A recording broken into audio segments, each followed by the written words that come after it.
Welcome, Bouts and Stouts listeners. This is that second episode, baby, on a crisp New Jersey evening. So we got the late night edition because in the morning I had a Jiu-Jitsu tournament, lasted all day, just got back about an hour ago. But the show must go on. So here we are. We got a lot to talk about. We got UFC Virginia, the mayhem that happened with that, the Davis and Figueiredo, the state of the flyweight division. We got some pretty janky stoppages, one of the worst stoppages I've ever seen. A little controversy. What's UFC without a little controversy? So I like that. We got the most anticipated fight of March coming up against Romero and Izzy Adonissi. So jacked up about that. That's really the Juggernaut versus a Super Saiyan. So we'll see about that. We'll talk about our picks. I got some right. I got one wrong. We'll talk about that. We got our picks for next week, so hopefully we can make some cash.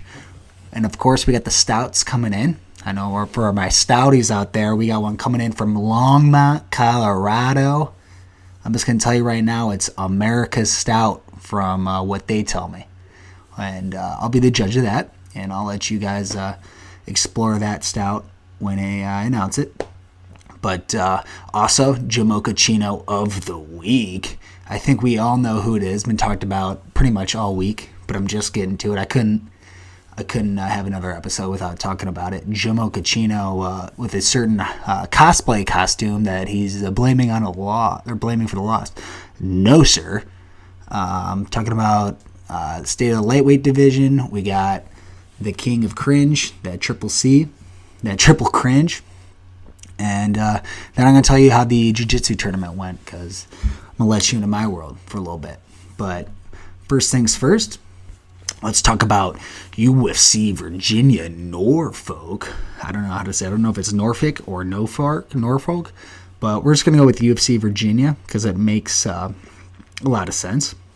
We had Joey B. Benavidez coming in hot. It's been, I don't know how long, but over 5 years since his last title fight because DJ was running that division. So this was his chance to freaking get that strap, and he ran into a Brazilian that wasn't having it. Wasn't having it with the Joey B. Was not phased.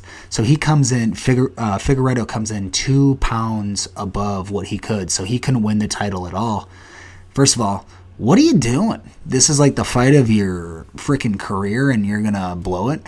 I know it's hard, and something's happened, and he gets he said he got cramps, so it's hard. I just hope that he's next in line. But back to the fight. First round, freaking unbelievable. It was Scramble City. Freaking Joey B shot in. There was a reverse deep armbar. Benavidez had to do the hitchhiker, turned it around, beautiful scrap body, unfreaking believable. The one thing I like about the flyweights is that they throw down more than any other division. They're throwing down. It's the fastest exchanges. They're freaking flying out there, and that's why I kind of want the flyweights to stay. I know there's a lot of talk. I know Dana's I want the flyweights to stay because one, that's their job. That's their income. That's like how they support their own lifestyle. You can't, or it's hard to just take that away. Two, they're the most freaking electric fighting styles. They fly. It's craziness. So Figueiredo in the second round, nice little headbutt on Joey B, and Benavidez's head was literally gushing. It looked like the freaking downtown Chicago Buckingham fountain flying out of his head. Freaking Benavidez wipes his head, and next thing you know, straight right fucking hand, right to the jaw, and he went down, and that was it. And Virginia was silenced. Figueiredo kind of felt bad. He was trying to aim for the fans, but you know how it gets. If you have a translator, it's just not going to have the same appeal. So Figueiredo didn't really win any fans over it because it's kind of like no one cares if you won because you blew weight. If you blow weight, you don't win the title. And now the flyweight, there's no champion. There's no champion at all. And of course, freaking Henry Cejudo, who relinquished the title, says, oh, freaking, I'm still the champion, blah, blah, blah. And that's just annoying. I wish Figueiredo would have made weight and won, or Joey Benavidez would have won. So we kind of got shamboozled out of that situation, and I don't like being shamboozled. But that was the fight I got wrong. I picked Joey B to win by decision, and he gets knocked out, and that's not good for the money. That's not good for the bets there. But Felicia Spencer, though. Felicia Spencer takes out, I believe it was Fern Dos Santos, takes her out to dinner, dessert, McDonald's soft serve ice cream on the way home, ground and pound, and it was ugly. It was ugly. I thought it was going to be a first round submission, but we got that freaking ground and pound early, so I'll take that. And I was happy. Hopefully she was a heavy favorite, so it's not like the only way you would have got it is if you would have put in some sort of parlay or something. But yeah, freaking Felicia Spencer, and now she's in line to face Amanda Nunes. And I know Megan Anderson also won. Megan Anderson also won that night. Felicia Spencer also won. They're both at 145. Megan Anderson, she understands if they give it to Felicia because Felicia Spencer beat Megan Anderson. So, but personally, I don't think either of them are beating Nunes. Nunes is the goddamn, I don't know, force to be reckoned with, women's GOAT. I used to be a hater, but she's the women's GOAT. And until someone steps up, I think Shevchenko's really close, but Nunes has got a grip on her legacy in the women's, being a 2-weight world champion, not even getting challenged, or at least recently.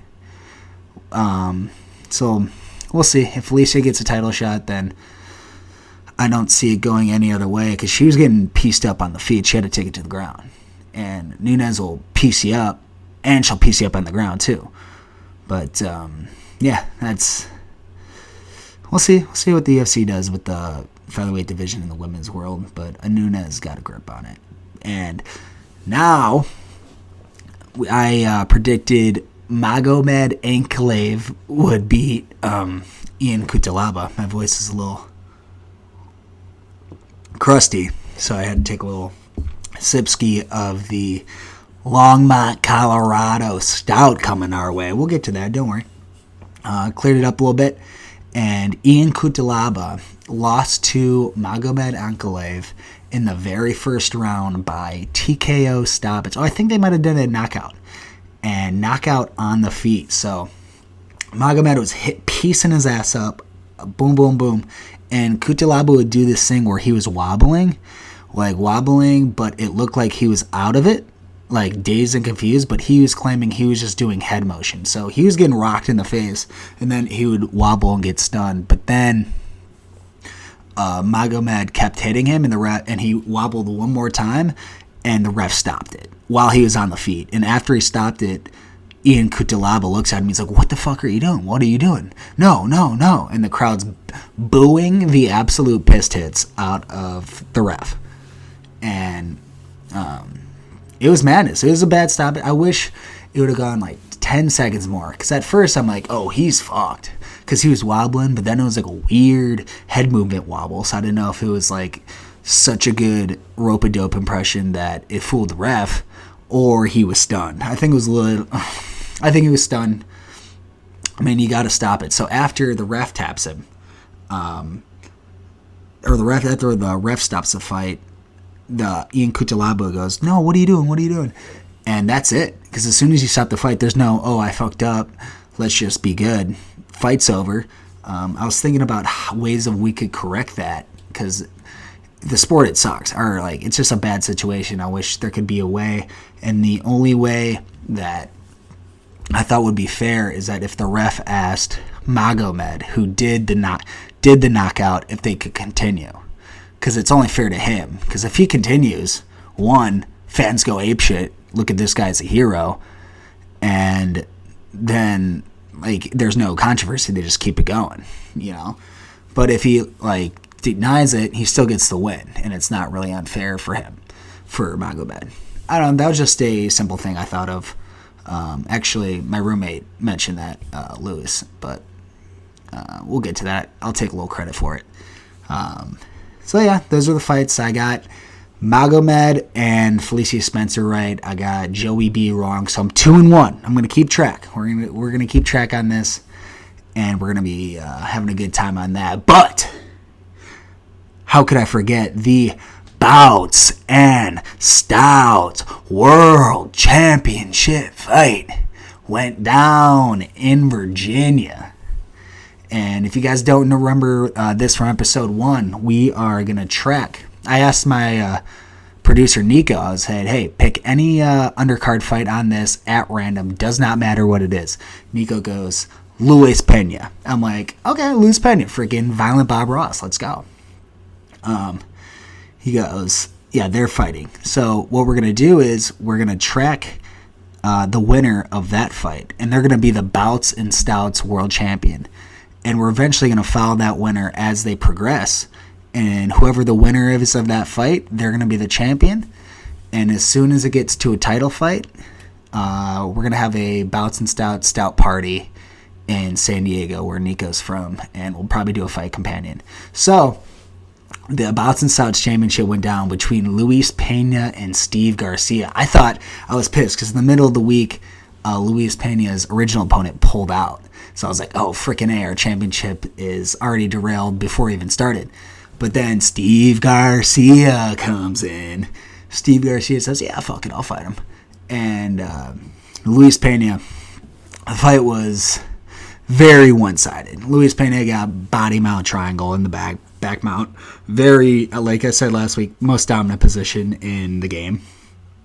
And freaking Steve Garcia's defense for this was not to unhook the body triangle, but to do backwards hammer fists on Luis Pena. So I'm talking literally taking his arms, because Pena was behind him, and just swinging backwards. Just swinging backwards, trying to hit him in the face. And it would look very valiant, and maybe a fan of Steve Garcia.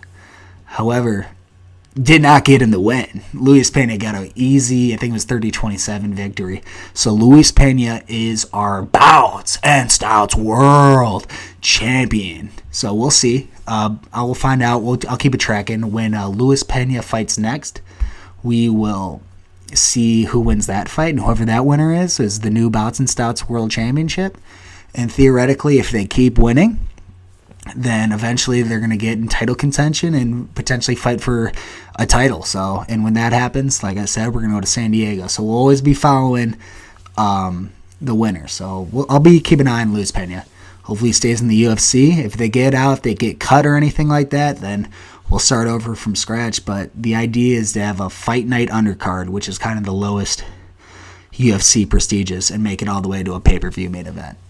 So hopefully, Luis Pena, that's our freaking champion right now, our freaking Shadow Warrior. So I'm jacked up about that.